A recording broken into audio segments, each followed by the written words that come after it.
un poco lo que explico, ¿no? Hay varias definiciones que podríamos hacer de lo que es una emoción, ¿no? Así una definición más de corte científico, más así fundamental, ¿no? Pues bueno, esta de aquí nos vendría bien. Podríamos definir las emociones como respuestas psicofisiológicas que se manifiestan ante determinadas circunstancias con un propósito adaptativo para el organismo que las experimenta y que son parte indispensable para explicar nuestra forma de funcionar y movernos por el mundo, ¿no? Antes comentaba, ¿no?, una respuesta al entorno, ¿no? Esa sería una forma de definirlas, ¿no?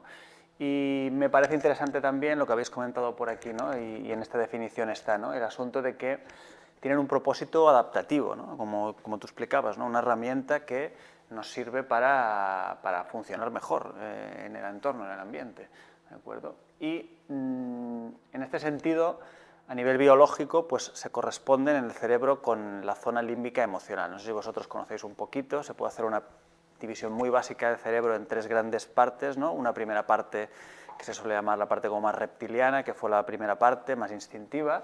Luego hay una segunda capa que se fue desarrollando, ¿no?, en la evolución a medida de que nos hacíamos mamíferos. Esa sería la parte más emocional, el cerebro límbico emocional.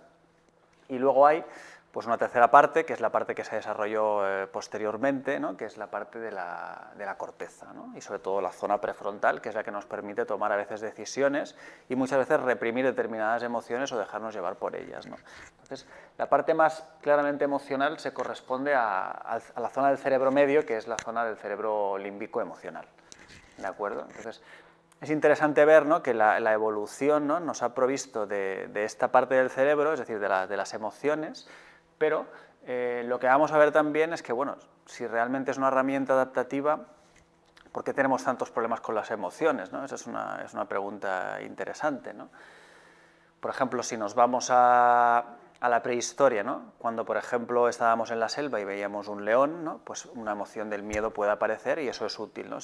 Hay unas descargas de neurotransmisores de adrenalina y noradrenalina que nos activan y con el miedo nos sirve para salir corriendo. Eso es adaptativo, por ejemplo, ¿no? Pero luego nos sucede, por ejemplo, que en nuestra vida cotidiana hoy día, pues yo qué sé, si tenemos que presentarnos a una entrevista de trabajo, por ejemplo, ¿no?, y somos buenos candidatos y nos hemos preparado bien la entrevista, pues nos sucede que el día de la entrevista y en el momento de la entrevista a lo mejor estamos muy nerviosos y esa emoción de miedo, de preocupación, precisamente más que ayudarnos y volvernos más adaptativos, nos sucede justamente lo contrario, es decir, que juega en nuestra contra, ¿de acuerdo?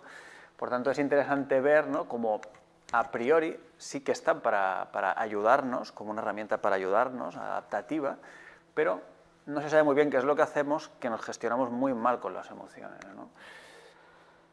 Y bueno, esto también es un poco el trabajo en el libro, ¿no?, ya lo iremos viendo ahora a través de la presentación, ¿no?, de ir descubriendo, ¿no?, y autoobservándose y ver en qué momentos aparecen determinadas emociones u otras emociones y entender si son adaptativas o no al momento, ¿no? Ahí hay una parte reflexiva del trabajo personal que tiene que ver un poco con el intelecto y con pensar en determinada circunstancia esta emoción me viene bien o no me viene bien, ¿no? Y si no me viene bien, ¿por qué motivo está apareciendo y cómo puedo hacer que aparezca una emoción que me resulta más funcional?